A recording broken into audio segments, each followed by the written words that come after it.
Bonsoir à toutes et à tous. Nous sommes là ce soir sur votre chaîne préférée, votre nouvelle chaîne YouTube, GCS TV. Aujourd'hui, nous sommes là pour vous présenter une émission peu spéciale.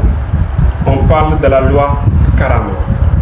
Quand on parle de la loi Karama, bien sûr, une chose qui impacte dans la société mauritanienne, nous invitons ce soir aujourd'hui un des membres de la société civile, leader d'opinion de la commune de Riyad, un jeune qu'on ne présente plus à la nation, bien sûr.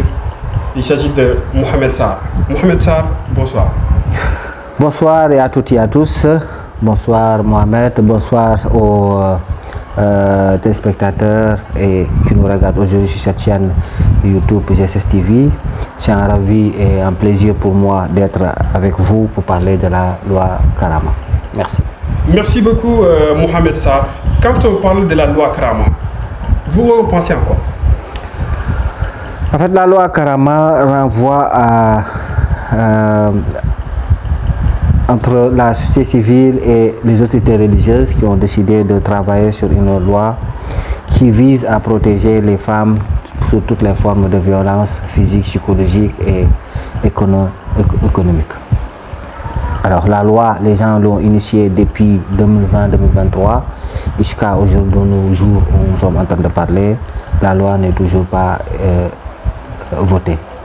Et ça conduit à des conséquences graves parce que jusque-là, la Mauritanie n'a pas encore de loi claire qui protège les femmes sur les questions de violence ou de violence conjugale, compte tenu de la situation et de la méchanceté de certains hommes et aussi de certains hommes à l'égard des femmes. D'après certaines recherches qu'on avait faites, certains gens nous ont dit que cette loi a été rejetée par l'Assemblée nationale. Selon vous, c'est quoi le problème et que cette loi n'est toujours pas encore appliquée dans ce pays? Bon, la loi n'est pas toujours appliquée parce que tout simplement on a des poches de résistance qui estiment pour eux que ces lois viennent contredire un peu l'islam. Alors, et tel n'est pas le cas parce que l'islam lui-même ne tolère pas la violence à l'égard des femmes.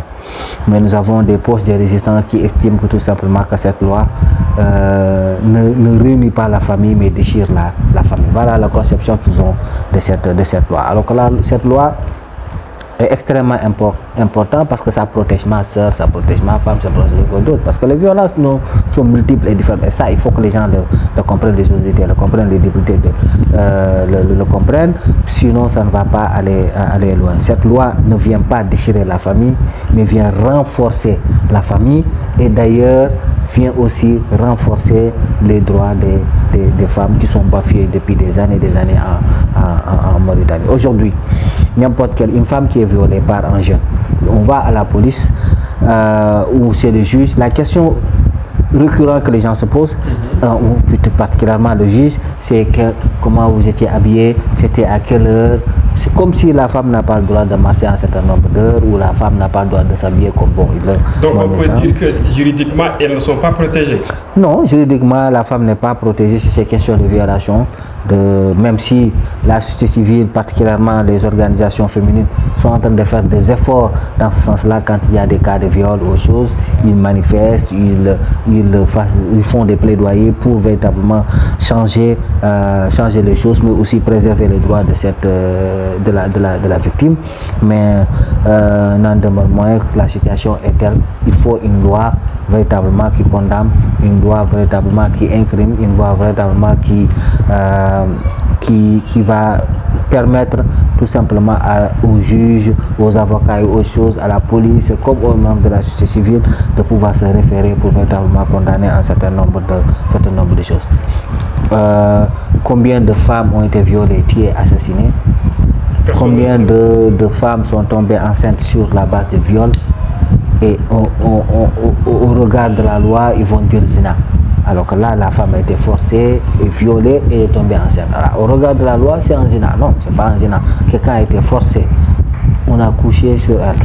On a touché ses intimités. On a fait beaucoup de choses qu'il ne fallait pas, et la loi lui estime le regard sur un aspect, même ça ce n'est pas religieux. Je doute fort que ce soit la religion, mais malheureusement c'est comme ça que les gens pensent. Et pour moi il est extrêmement important, tant que les femmes doivent se battre pour que cette loi soit votée, et trouver un consensus fort pour que cette loi soit votée et promulguée, parce que c'est extrêmement important. Il y a autant de lois qui ont été votées mais non pas promulguées. Mais aussi il faut que les hommes aussi, et c'est ce que nous sommes en train de faire, que les hommes aussi s'impliquent sur cette...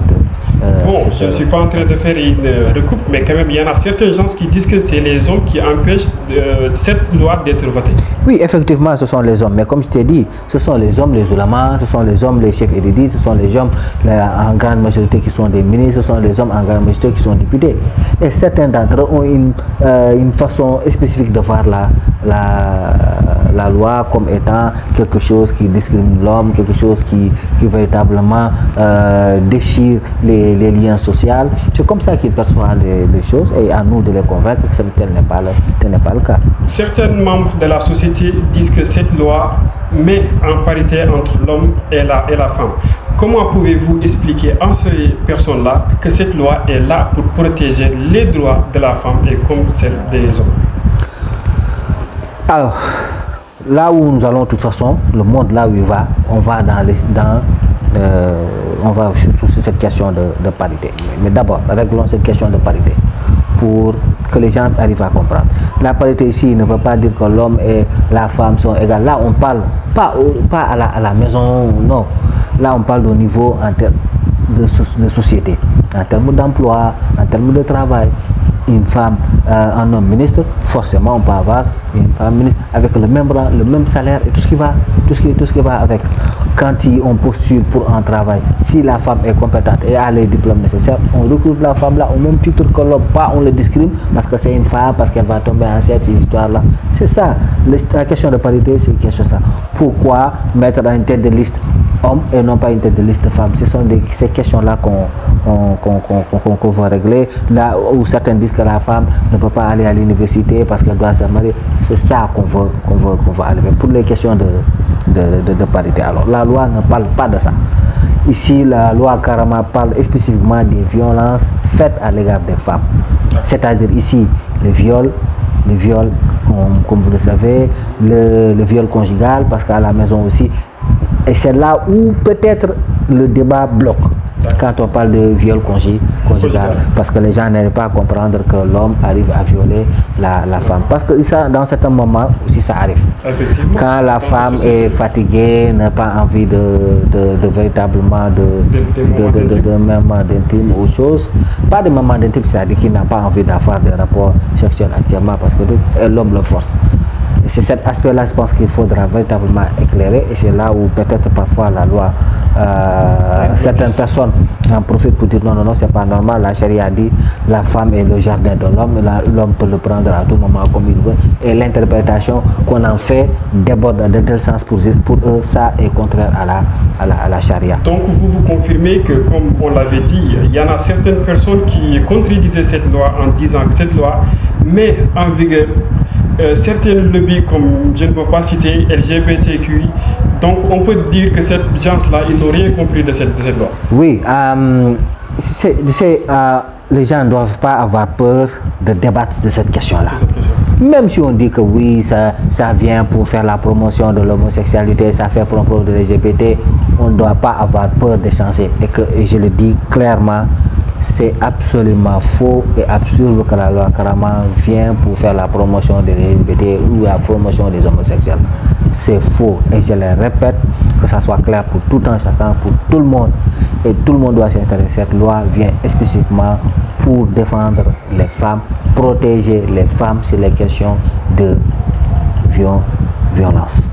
Et là, violence, on parle harcèlement, on parle d'harcèlement, on parle d'intimidation, on parle d'harcèlement, de violence en termes économiques, en termes sociaux, réduire la femme à sa plus simple expression. C'est ça dont on parle, violer la femme, se moquer de la femme. C'est ça on est en train de parler. Ça n'a rien à voir avec les LGBT ou autre chose. Maintenant, dans d'autres pays, les gens en parlent avec cette connotation, les LGBT en parlent en termes de droits des femmes, mais il ne faut pas qu'on compare. Chaque société a ses particularités et nous avons notre particularité qu'il faut adapter. Vu que nous sommes dans une république islamique, quand on parle de la Mauritanie, bien sûr. Donc, est-ce qu'on peut dire certaines gens, on les a mal expliqué cette loi, comme que nous sommes tenus par l'islam et nous avons des ulamas, certaines personnes les ont mal expliquées. Selon vous, qu'est-ce qu'on doit faire pour que cette loi rentre en vigueur? Il faut une grande mobilisation, des émissions comme ce que nous sommes en train de faire en masse, où on parle de cette loi-là dans toutes les langues, particulièrement dans les langues nationales, Wolof, Pulaar, Soninké, Hassania, pour que les gens arrivent à comprendre concrètement de quoi nous sommes en train de parler. Et mobiliser les citoyens, les femmes comme les hommes, à parler de cette loi. Sensibiliser les journalistes, sensibiliser les acteurs politiques, sensibiliser les acteurs locaux, les maires, et ainsi de suite, sensibiliser les leaders d'opinion, sensibiliser même ces nouvelles générations qui sont en train de devenir des leaders qui sont en train de monter, tous ces gens-là, faire des concerts de rap, de musique, autre chose, pour parler de ça.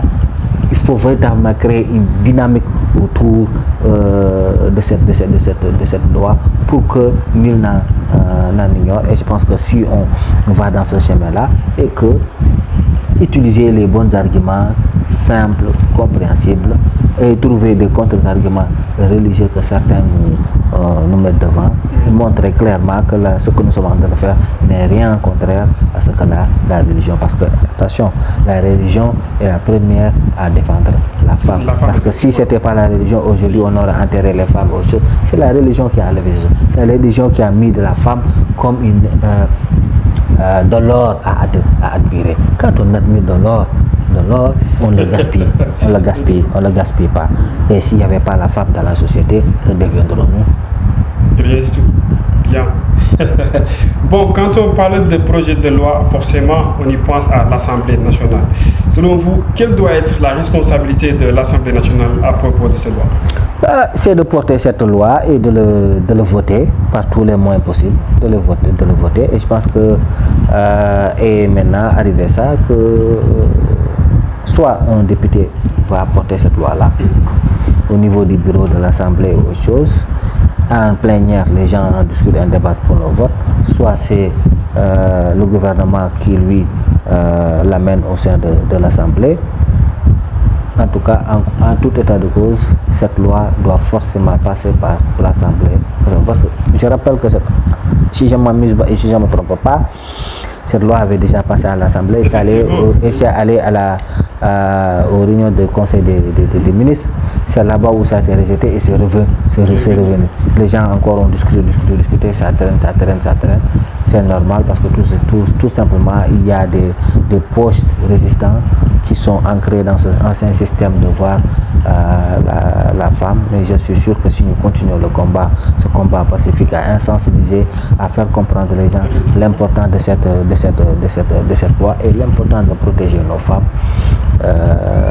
et de leur donner le droit le plus absolu qu'elle mérite. Je suis sûr que tout le monde arrivera à comprendre et tôt ou tard cette loi passera. Mais nous espérons que ça va passer le plus rapidement possible, voire même dans cette législature avant que l'Assemblée soit dissoute. Inch'Allah.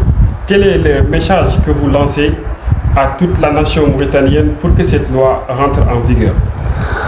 Alors, l'appel que je vais lancer, c'est l'appel à une mobilisation massive de la société, hommes et femmes, jeunes et vieux, pour véritablement arriver à convaincre les hommes politiques et à adopter cette loi. Mais aussi, plus important, c'est de créer un cadre de dialogue. Et ça, j'en appelle la société civile, de trouver véritablement un cadre de dialogue entre eux et les acteurs étatiques pour véritablement trouver une solution acceptable et le plus rapidement possible parce qu'il y a beaucoup de femmes qui souffrent parce que cette loi n'est pas encore votée ni adoptée. Alors nous nageons dans l'inconnu. Et nager dans l'inconnu dans ces circonstances est extrêmement dangereux. Toute société a besoin d'être régulée et cette loi vient pour réguler ces genres de problèmes ou ces formes de violence qui prennent de l'ampleur, surtout avec les nouvelles technologies. Et je pense que c'est extrêmement important qu'il y ait une loi véritablement pour protéger nos femmes. Alors, j'appelle tout le monde à la mobilisation. Vive la loi Karama. Oui, il faut voter la loi Karama. Oui, il faut promulguer la loi Karama. Merci beaucoup, Mohamed Sarr. C'était un réel plaisir de partager avec vous le débat en parlant de la loi Karama. Quel est le mot de la fin que vous avez lancé? Alors, merci à toutes et à tous. Merci en tout cas pour cette invitation et l'opportunité que vous m'avez donnée pour discuter de cette loi et de faire aussi ma contribution et de participer à cette sensibilisation de masse par rapport à cette loi. Merci beaucoup. C'était Mohamed Sidi Dieye et Mohamed Sarr, membre de la société civile, leader d'opinion. Et c'était votre émission, comme je vous l'avais dit, une émission peu spéciale pour parler de la loi Karama. Merci beaucoup à toutes et à tous. Nous vous donnons rendez-vous à très prochainement sur votre chaîne préférée GCS TV, la nouvelle plateforme YouTube.